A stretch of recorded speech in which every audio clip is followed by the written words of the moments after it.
Hello ನಮಸ್ತೆ ಸ್ನೇಹಿತರೆ, ನೀವು ನೋಡ್ತಾ ಇದ್ದೀರಾ ಸ್ಪಾಟನ್ಸ್ ಅಕಾಡೆಮಿ. ಇ ಪಿ ಎಫ್ ಅವರು ಇ ಒ ಎ ಒ ಮತ್ತು ಎ ಪಿ ಎಫ್ ಸಿ ಪೋಸ್ಟ್ಗಳಿಗೆ ಕಾಲ್ಫಾರ್ಮ್ ಮಾಡಿದ್ದಾರೆ. ಇನ್ನು ಎಷ್ಟು ಪೋಸ್ಟ್ ಇದ್ದಾವೆ ಅಂತ ನೋಡೋದಾದರೆ ನೀವು ಇಲ್ಲಿ ನೋಡ್ಬೋದು 156 post for the post of enrolment officer ಮತ್ತು ಅಕೌಂಟ್ಸ್ ಆಫೀಸರ್ನಲ್ಲಿ ಕರೆದಿರೋವಂಥದ್ದು. ಇದರಲ್ಲಿ ರಿಸರ್ವೇಷನ್ ಪೊಸಿಷನ್ಸ್ ನೋಡೋದಾದರೆ ಜನರಲ್ ಅವರಿಗೆ 78 ಇದ್ದರೆ, E W S 1, O B C 42, S C 23, S T 12, ಇನ್ನು ಪಿ ಡಬ್ಲ್ಯೂ ಬಿ ಡಿ ಅದರಲ್ಲಿ 9. ಓಕೆ, ಸೊ ಇದರಲ್ಲಿ ನಂತರ ನೋಡೋದಾದರೆ ನೀವು ಪೇ ಸ್ಕೇಲ್ ಬಂದು ಲೆವೆಲ್ 8ನಲ್ಲಿರೋ ಅಂಥದ್ದು. ಸೊ ಒಳ್ಳೆ ಸ್ಯಾಲ್ರಿನೇ ಸಿಗುತ್ತೆ ಅಂತ ಹೇಳ್ಬೋದು. ಇನ್ನು ಯಾರ್ಯಾರೆಲ್ಲ ಯಾವ ಏಜ್ ಬ್ರ್ಯಾಕೆಟಲ್ಲಿರೋ ಅಂಥವ್ರು ಅಪ್ಲೈ ಮಾಡ್ಬೋದು ಅಂತಂದರೆ, ಜನರಲ್ ಅವರು 30 ವರ್ಷ ಇರ್ಬೋದು, O B C 33, S C S T ಅವ್ರಿಗೆ 35ವರೆಗೂ ಅಪ್ಲೈ ಮಾಡ್ಬೋದು. ಇನ್ನು ಏನು ಫಿಸಿಕಲ್ ಡಿಸಬಿಲಿಟೀಸ್ ಇರೋ ಅಂಥವ್ರು 40 ವರ್ಷದವರು ಅಪ್ಲೈ ಮಾಡ್ಬೋದು. ಎಜುಕೇಷ್ನಲ್ ಕ್ವಾಲಿಫಿಕೇಷನ್ಸ್ನ ನೋಡೋದಾದರೆ ಬ್ಯಾಚುಲರ್ಸ್ ಡಿಗ್ರಿ ಕಂಪ್ಲೀಟ್ ಆಗಿರಬೇಕು. ಅದು ಯಾವುದೇ ಸಬ್ಜೆಕ್ಟ್ನಲ್ಲಿ ಆಗಿರ್ಬೋದು, B E, B com, B S C, B A ಯಾವುದಾದ್ರೂ ಆಗಿರ್ಬೋದು.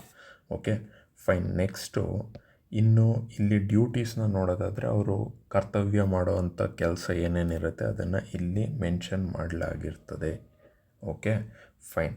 ನೆಕ್ಸ್ಟು ನೋಡಿ, ಇದರ ಹೆಡ್ ಕ್ವಾರ್ಟರ್ಸ್ ಬಂದು ನ್ಯೂ ದೆಹಲಿಯಲ್ಲಿ ಇರುತ್ತೆ.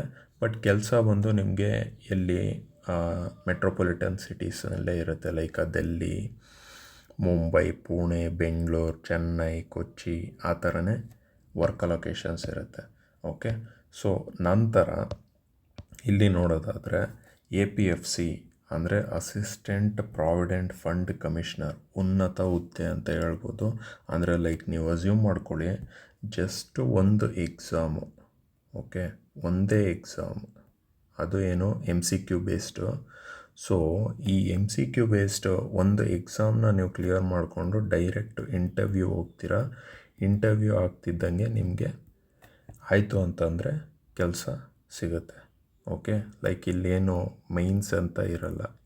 ಏನು ನೀವು ನಾರ್ಮಲಾಗಿ U P S C prelims, mains, interview ಆ ಥರ ಇರುತ್ತಲ್ಲ. ಸೊ ಮೈನ್ಸ್ ಅನ್ನೋ ಕಾನ್ಸೆಪ್ಟೇ ಇಲ್ಲ, ಜಸ್ಟು ಪ್ರಿಲಿಮ್ಸ್ ಅಂತ ಹೇಳ್ಬೋದು. ನಂತರ ಡೈರೆಕ್ಟ್ ಇಂಟರ್ವ್ಯೂ, ನಂತರ ಪೋಸ್ಟಿಂಗ್ ಅಷ್ಟೆ.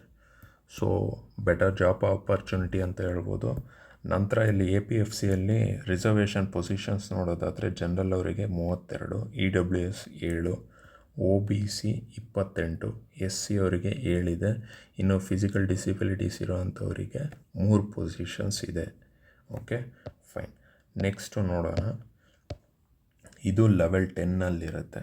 ಓಕೆ, ಸೊ ಹತ್ರ ನಾನು ಹೇಳೋದಾದರೆ ನಿಮಗೆ ಏನಿಲ್ಲ ಅಂತ ಅಂದ್ರೂ ಅಸ್ಯೂಮ್ ಮಾಡ್ಕೊಳ್ಳಿ, ಇ ಒ ಎ ಒಗೆ ಅರೌಂಡ್ ನಿಮಗೆ ಸ್ಟಾರ್ಟಿಂಗ್ ಇನ್ ಹ್ಯಾಂಡ್ ಸ್ಯಾಲ್ರಿನೇ ಬಂದು ಒಂದು 85,000 to 90,000 ಇನ್ನೂ ಪ್ಲಸ್ ಬಂದರೂ ಬರ್ಬೋದು. ಸೊ ಅರೌಂಡು 80,000 to 90,000 ಕೈಗೇ ಸಿಗ್ಬೋದು.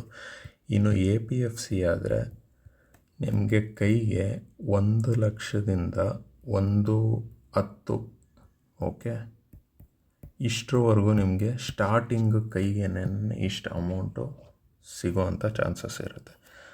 ಫೈನ್. ನೆಕ್ಸ್ಟು ನೋಡ್ಬೋದು, ಇನ್ನು 35 years for general age relaxation ಇರೋವಂಥದ್ದು. O B C 38 years, S C ಅವರಿಗೆ 40, ಎಸ್ ಟಿ ಅವರಿಗೆ 35, ಡಿಸಬಿಲಿಟೀಸ್ ಇರೋವಂಥವರಿಗೆ 45. ಅಗೇನ್ ಇಲ್ಲೂ ಅಷ್ಟೇ ಸೇಮು ಎಜುಕೇಷ್ನಲ್ ಕ್ವಾಲಿಫಿಕೇಷನ್ ಬಂದು ಡಿಗ್ರಿ ಕಂಪ್ಲೀಟ್ ಆಗಿರಬೇಕು. ಅದು ಯಾವ ಬ್ಯಾಕ್ಗ್ರೌಂಡಲ್ಲಾದರೂ ಆಗಿರ್ಬೋದು. Okay, that's fine. ನಂತರ ನೋಡಿ ಡ್ಯೂಟೀಸ್, ಇವ್ರು ಪರ್ಫಾರ್ಮ್ ಮಾಡೋವಂಥ ಡ್ಯೂಟೀಸ್ ಏನಿರುತ್ತೆ ಅಂತಂದರೆ ಇಲ್ಲಿ ಮೆನ್ಷನ್ ಮಾಡಿರಾಗ್ತದೆ. ಏನು ಅಂತ ಅಂದರೆ ಸಿಂಪಲಾಗಿ ಹೇಳ್ತೀನಿ ನೋಡಿ, ಇ ಒ ಎ ಒ ಏನಿರ್ತಾರೆ ಇವರು ಆಲ್ಮೋಸ್ಟು ಇಂಪ್ಲಿಮೆಂಟೇಷನ್ ಲೆವೆಲಲ್ಲಿ, ಓಕೆ ಇಂಪ್ಲಿಮೆಂಟೇಷನ್ ಲೆವೆಲಲ್ಲಿ ಕೆಲಸ ಮಾಡ್ತಾರೆ.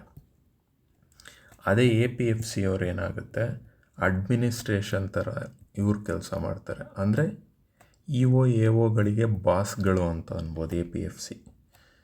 ಫೈನ್.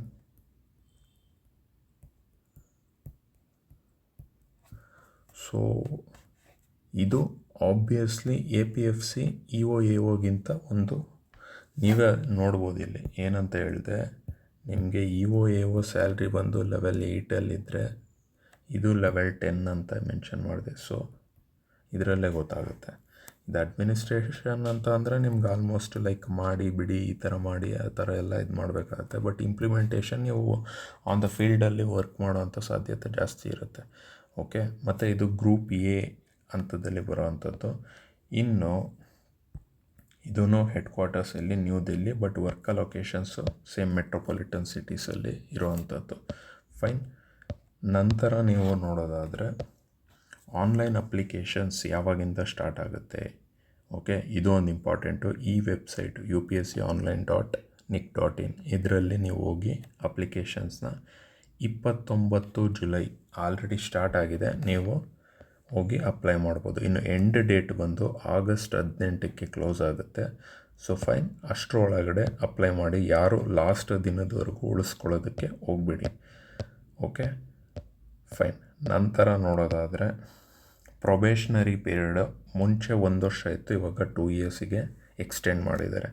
ಸೊ ನಂತರ ಇನ್ನೊಂದು ಮೇಜರ್ ಅಪ್ಡೇಟ್ ಏನಂತ ಅಂದರೆ ಲಾಸ್ಟ್ ಇಯರ್ ಏನಾಗಿತ್ತು ಗೊತ್ತಾ, ಇ.ಒ ಮತ್ತು ಎ.ಒ ಏನಿದೆ ಇದಕ್ಕೆ ಮಾರ್ನಿಂಗ್ ಸೆಷನ್ ಅನಿಸುತ್ತೆ, ಮಾರ್ನಿಂಗ್ ಅಥವಾ ನೂನ್ ಸೆಷನ್ನು. ಸೊ ಯಾವುದೋ ಒಂದು ಸೆಷನ್ನಲ್ಲಿ ಒಂದು ಎಕ್ಸಾಮ್ ಕಂಡಕ್ಟ್ ಮಾಡಿದರು.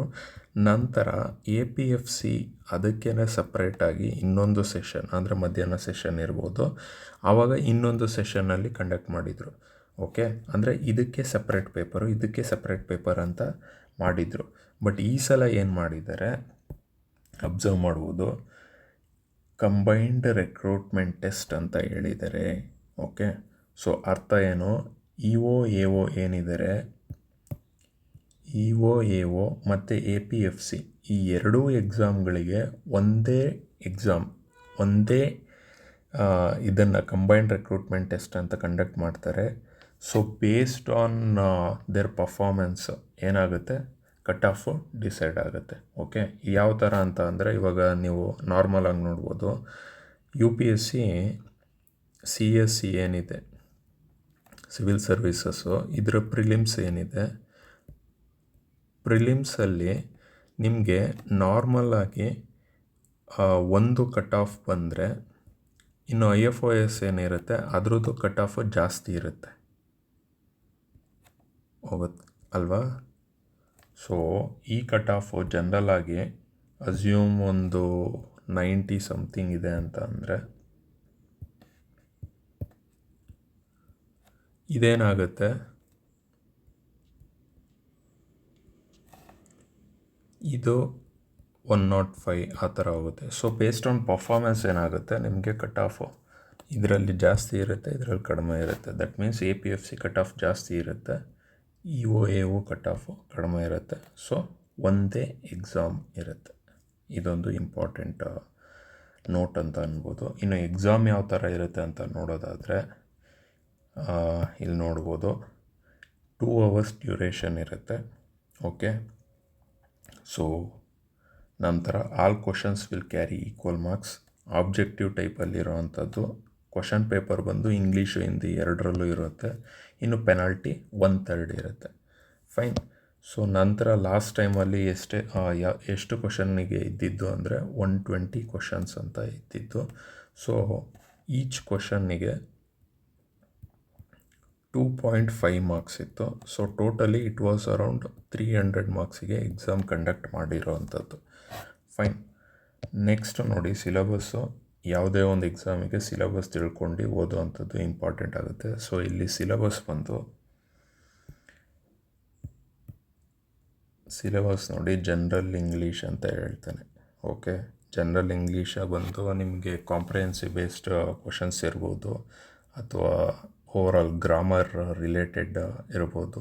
ಅದ್ರ ಬೇಸಿಸಲ್ಲಿ ನಿಮಗೆ ಹತ್ರ ಏನಿಲ್ಲ ಅಂತಂದ್ರೂ ಒಂದು 20 ಕ್ವಶನ್ಸ್ಗಳು ಕಂಡುಬರುತ್ತೆ. ಫೈನ್. ನಂತರ ನೋಡೋದಾದರೆ Indian culture, heritage, freedom moment.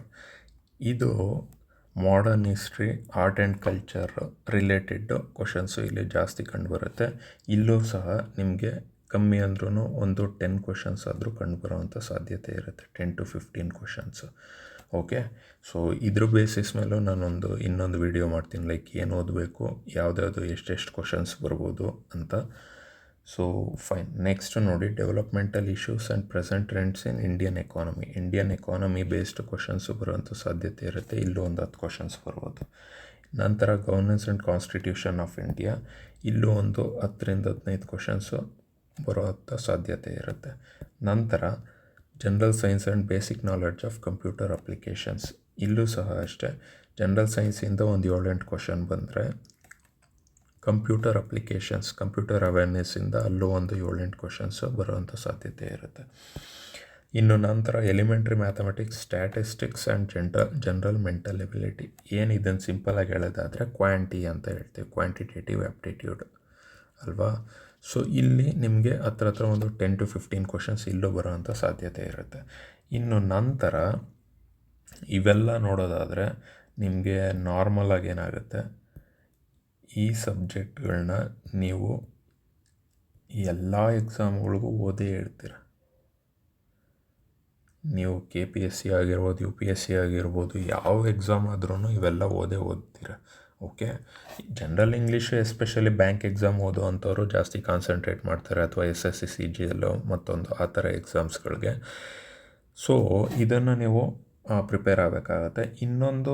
ಇನ್ನೆರಡು ಜಾಗಗಳು ಯಾವುವು ಅಂತಂದರೆ ಈ ಪಾರ್ಟು ನೀವು ಎಕ್ಸ್ಟ್ರಾ ಕೇರ್ ತೊಗೊಂಡು ಪ್ರಿಪೇರ್ ಆಗಬೇಕಾಗತ್ತೆ. ಬಿಕಾಸ್ ರೀಸನ್ ಏನು ಅಂತ ಅಂದರೆ, ನಿಮಗೆ ಈ ಸೆಕ್ಷನ್ಗಳಿಂದ ಹತ್ರ ಒಂದು 70-80, ಅಂದರೆ ಇಲ್ಲಿಂದ ಕನ್ಸಿಡರ್ ಮಾಡ್ಕೊಳ್ಳೋಣ, 70-80 ಕ್ವಶನ್ಸ್ ಬಂದರೆ, ಇಲ್ಲಿ ನಿಮಗೆ ಒಂದು ಮಿಕ್ಕಿರೋ ಅಂಥ 40 ಕ್ವಶನ್ಸ್, ಏನು 120ಯಲ್ಲಿ 80 ಈ ಸೆಕ್ಷನ್ನಿಂದ ಬಂದರೆ ನಿಮಗೆ 40 ಕ್ವಶನ್ಸು ಇಷ್ಟು ಸೆಕ್ಷನ್ನಿಂದ ಬರುತ್ತೆ. ಯಾವ್ಯಾವು ಅಂತ ಅಂದರೆ, industrial relations, labour laws, social security in India, ಇನ್ನು principles of accountancy, auditing and insurance.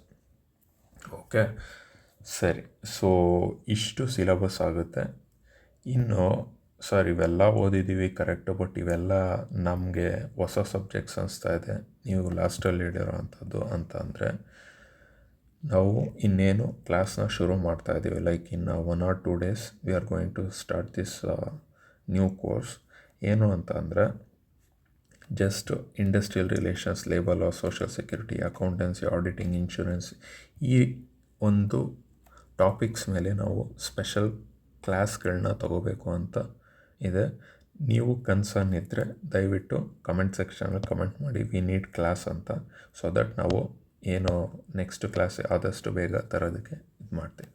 Fine. Next ಇನ್ನೊಂದು ಟಾಪಿಕ್ ಇಲ್ಲಿ ಏನಂತ ಹೇಳ್ತಾನೆ, ಇದು current events of national and international importance, ಅಂದರೆ ಕರೆಂಟ್ ಅಫೇರ್ಸ್ ಅಂತ ಹೇಳ್ಬೋದು. Okay, fine. ಇನ್ನು ನೆಕ್ಸ್ಟು ನೋಡಿ, ಇಲ್ಲಿ ವೆಯ್ಟೇಜ್ ಯಾವ ಥರ ತೊಗೊಳ್ತಾರೆ ಅಂತ ಅಂದರೆ, weightage of combined recruitment marks and interview marks will be in ratio of 75-25 for determining the final merit ಅಂತ ಹೇಳ್ತಾರೆ. ಅಂದರೆ ನೀವು ಇಲ್ಲಿ ಅಸ್ಯೂಮ್ ಒಂದು 300ಕ್ಕೆ ಎಷ್ಟೋ ಮಾರ್ಕ್ಸ್ ತಕ್ಕೊಂಡಿದ್ದೀರ, 200 ಮಾರ್ಕ್ಸ್ ಅಂತ ಅಂದರೆ, ನಂತರ ಇಂಟರ್ವ್ಯೂ, ಓಕೆ ಹೀಗೆ ಬರೆಯೋಣ, 300ಕ್ಕೆ 200 ತೆಗ್ದಿದ್ದೀರ. ಇನ್ನು ಇಂಟರ್ವ್ಯೂ ಒಂದು 100ಕ್ಕೆ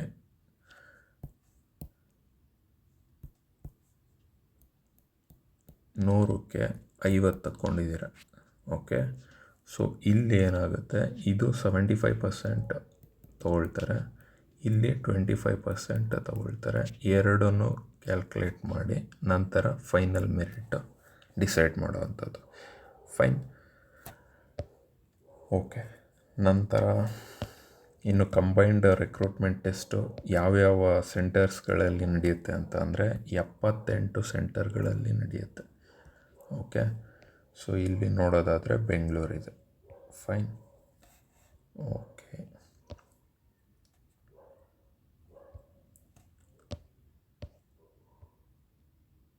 ನೋಡಿ ಇಲ್ಲಿ ಮೈಸೂರು ಇದೆ.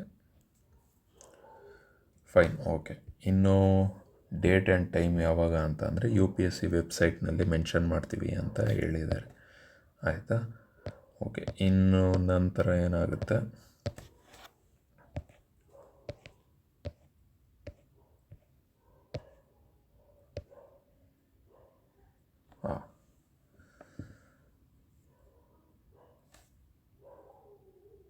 ಸೊ ಅಪ್ಲಿಕೇಶನ್ನು ಲಾಸ್ಟ್ ಡೇಟ್ ನೋಡಿ 18 ಆಗಸ್ಟ್ 25 ಅಂತ ಹೇಳ್ತಾನೆ. ಓಕೆ, ನಂತರ ಇಲ್ಲಿ ನೋಡೋದಾದರೆ candidates are required to pay a fee of 25 only either by remitting the money in any branch of SBI by cash or using net bank facility ಅಂತ ಹೇಳ್ತಾ ಇದ್ದಾನೆ.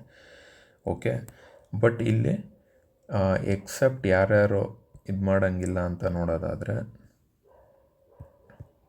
ಇಲ್ಲಿ ನೋಡ್ಬೋದು, ಫೀಮೇಲ್, SC/ST, ಆಮೇಲೆ disability candidates they are exempted from any payment of fee ಅಂತ ಹೇಳ್ತಾರೆ.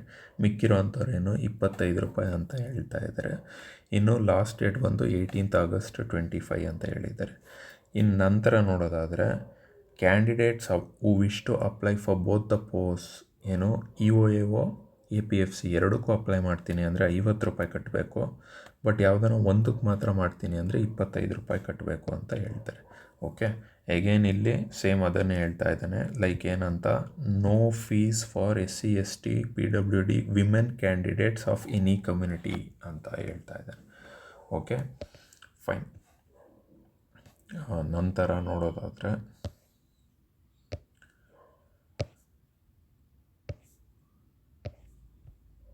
How to apply ಅಂತ ಅಂದರೆ ನೀವು ಇಲ್ಲಿ ಅದೇ ಏನು UPSC ನಾರ್ಮಲಾಗಿ ಏನು ಅಲ್ಲಿ ರಿಜಿಸ್ಟ್ರೇಷನ್ ಇವಾಗ KPSC ಅವ್ರದ್ರಲ್ಲಿ ನೀವು ಹೇಗೆ ರಿಜಿಸ್ಟರ್ ಆಗ್ಬಿಟ್ಟು ನಂತರ ಅಪ್ಲೈ ಮಾಡ್ತೀರೋ ಇಲ್ಲೂ ಯೂನಿವರ್ಸಲ್ ರಿಜಿಸ್ಟ್ರೇಷನ್ ಅಂತ ಮಾಡಿ ನಂತರ ಅಪ್ಲೈ ಆಗಬೇಕಾಗತ್ತೆ.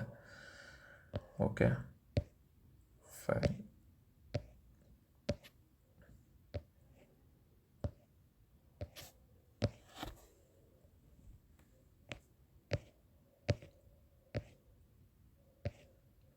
ಐ ಥಿಂಕ್ ಅಷ್ಟೇ ಇಂಪಾರ್ಟೆಂಟ್ ಅನಿಸುತ್ತೆ. ಇನ್ನು ಏನಂತ ಇಂಪಾರ್ಟೆಂಟ್ ವಿಷಯಗಳಿಲ್ಲ ಇಲ್ಲಿ ಹೇಳೋವಂಥದ್ದು. ಬಟ್ ಓಕೆ, ಒಂದು ಥಿಂಗ್ ಏನು ಅಂತ ಅಂದರೆ ನಾನು ಹೇಳ್ದಾಗೆ ಒಂದಷ್ಟು ಸಬ್ಜೆಕ್ಟ್ಗಳನ್ನ ಹೇಳಿದೆ. ಲೈಕ್ ಇಂಡಸ್ಟ್ರಿಯಲ್ ರಿಲೇಷನ್ಸ್ ಇರ್ಬೋದು, ಲೇಬರ್ ಲಾಸ್ ಇರ್ಬೋದು, ನಂತರ ಸೋಷಿಯಲ್ ಸೆಕ್ಯೂರಿಟಿ ಇರ್ಬೋದು, ಅಕೌಂಟೆನ್ಸಿ ಇರ್ಬೋದು. ಇಷ್ಟು ಸಬ್ಜೆಕ್ಟ್ಗಳಿಗೆ ಒಂದು ಸ್ಪೆಷಲ್ ಕೋರ್ಸ್ ಅಂತ ನಾವು ಸ್ಟಾರ್ಟ್ ಮಾಡಬೇಕು ಅಂದ್ಕೊಂಡಿದ್ದೀವಿ. ಈ ಸ್ಪೆಷಲ್ ಕೋರ್ಸು ಏನು ಆದಷ್ಟು ಒಂದು ಬೇಗ ನಾವು ಕ್ಲಾಸಸ್ನ ಮುಗಿಸಿ ನಿಮಗೆ ಮಾಕ್ ಟೆಸ್ಟ್ಗಳನ್ನ ಕಂಡಕ್ಟ್ ಮಾಡಬೇಕು ಅನ್ನೋ ಒಂದು ಐಡಿಯಾ ಇದೆ. ಬಿಕಾಸ್ ಏನು ಅಂತಂದರೆ ಎಲ್ಲರೂ ಸ್ಪೆಕ್ಯುಲೇಟ್ ಮಾಡ್ತಿರೋ ಅಂಥದ್ದು ಏನು ಅಂತಂದರೆ ನಿಮಗೆ ಎಕ್ಸಾಮ್ ಒಂದು ನವೆಂಬರ್ 30 ಎಕ್ಸಾಮ್ ಇರುತ್ತೆ ಅಂತ ಒಂದಷ್ಟು ಜನ ಸ್ಪೆಕ್ಯುಲೇಟ್ ಮಾಡ್ತಾ ಇದ್ದಾರೆ. ಬಿಕಾಸ್ ಯಾವುದೋ ಒಂದು ಏನು ನೋಟಿಫಿಕೇಷನ್ ಅಥವಾ ಸಮಥಿಂಗ್ ಎಲ್ಲೋ ತೋರಿಸಿರೋ ಅಂಥದ್ದವರು. ಓಕೆ, ಸೊ ಆದ್ದರಿಂದ ಆದಷ್ಟು ಬೇಗ ನೀವು ಓದೋವಂಥ ತಯಾರಿ ಫಾಸ್ಟಾಗಿರಲಿ, ತ್ವರಿತವಾಗಿರಲಿ. ಆದಷ್ಟು ಬೇಗ ಎಲ್ಲ ಸಿಲೆಬಸ್ನ ಮುಗಿಸೋದಕ್ಕೆ ಟ್ರೈ ಮಾಡಿ, ಎಸ್ಪೆಷಲಿ ಈ ಸಬ್ಜೆಕ್ಟ್ಸ್ಗಳು. ಸೊ ಇನ್ನು ಇದರಲ್ಲೂ ನೀವು ಹೇಗೆ ಓದಬೇಕು, ಓದಬೇಕು ಅಂತ ನಿಮಗೆ ಅವಶ್ಯಕತೆ ಇತ್ತು ಅಂದರೆ ನೀವು ಜಸ್ಟ್ ಕಮೆಂಟ್ ಸೆಕ್ಷನ್ ಕಮೆಂಟ್ ಮಾಡಿದ್ರೆ ನಾವು ನೆಕ್ಸ್ಟ್ ವಿಡಿಯೋ ಅದನ್ನು ತರ್ತೀವಿ. ಇನ್ನೂ ಇಲ್ಲ ನೋಡಿ ಸರ್ ನಾವು ಅಂದರೆ ಒಂದು ಸ್ಪೆಷಲ್ ಕೋರ್ಸ್ ಇದು ಮಾಡಿದ್ರೆ ನಮಗೂ ಅನುಕೂಲ ಆಗುತ್ತೆ ಅಂತಂದರೆ ನೀವು ಎಷ್ಟು ಹೆಚ್ಚು ಜನ ಮೆನ್ಷನ್ ಮಾಡ್ತೀರಾ, ಸೊ ಬೇಸ್ಡ್ ಆನ್ ಯುವರ್ ಏನು ರೆಸ್ಪಾನ್ಸು ನಾವು ಒಂದು ಸ್ಪೆಷಲ್ ಕೋರ್ಸ್ನ ತೊಗೊಬರ್ತೀವಿ. ಬಿಕಾಸ್ ಏನು ಅಂತಂದರೆ ನಿಮ್ಗೆ ಗೊತ್ತಿರೋ ಹಾಗೆ ನಾವು ಲಾಸ್ಟ್ ಟೈಮ್ ಕರ್ನಾಟಕದ ಏನು ಲೇಬರ್ ಕೋಡ್ಸ್ ರಿಲೇಟೆಡ್ ಒಂದು ಕೋರ್ಸ್ ಮಾಡಿದ್ವಿ. ಸುಮಾರು ಜನ ಒಂದು 200+ ಮೆಂಬರ್ಸು ನಮ್ಮಲ್ಲಿ ತೊಗೊಂಡಿದ್ರು. ಇಟ್ ವಾಸ್ ಬೆನಿಫಿಷಿಯಲ್, ಎಲ್ಲರಿಗೂ ಅನುಕೂಲ ಆಗಿತ್ತು. ಸೊ ಅಂಥ ಕಾನ್ಸೆಪ್ಟ್ಗಳೇ ಇಲ್ಲೂ ಇರೋದ್ರಿಂದ ನಿಮಗೆ ಅನುಕೂಲ ಆಗುತ್ತೆ ಅಂತ ನಾನು ಅಂದ್ಕೊಂಡಿದ್ದೀನಿ. ಫೈನ್. ಸೊ ಎಲ್ಲ ಕಮೆಂಟ್ ಸೆಕ್ಷನ್ ಕಮೆಂಟ್ ಮಾಡಿ. ಸೊ ನಿಮಗೆ ಈ ವಿಡಿಯೋ ಇಷ್ಟ ಆಗಿದ್ದಲ್ಲಿ ಲೈಕ್ ಮಾಡಿ, ಶೇರ್ ಮಾಡಿ, ಸೊ ದಟ್ ನಿಮ್ಗೆ ಅನುಕೂಲ ಆಗಿ ಮತ್ತು ನಿಮ್ಮ ಫ್ರೆಂಡ್ಸಿಗೂ ಯಾರನ್ನ ಪ್ರಿಪೇರ್ ಆಗಬೇಕು ಅನ್ನೋಂಥವ್ರು ಇದ್ದರೆ ಅವ್ರಿಗೂ ಅನುಕೂಲ ಆಗುತ್ತೆ. ಓಕೆ, ಆ್ಯಂಡ್ ಚಾನಲಿಗೆ ಸಬ್ಸ್ಕ್ರೈಬ್ ಆಗಿ. Thank you so much.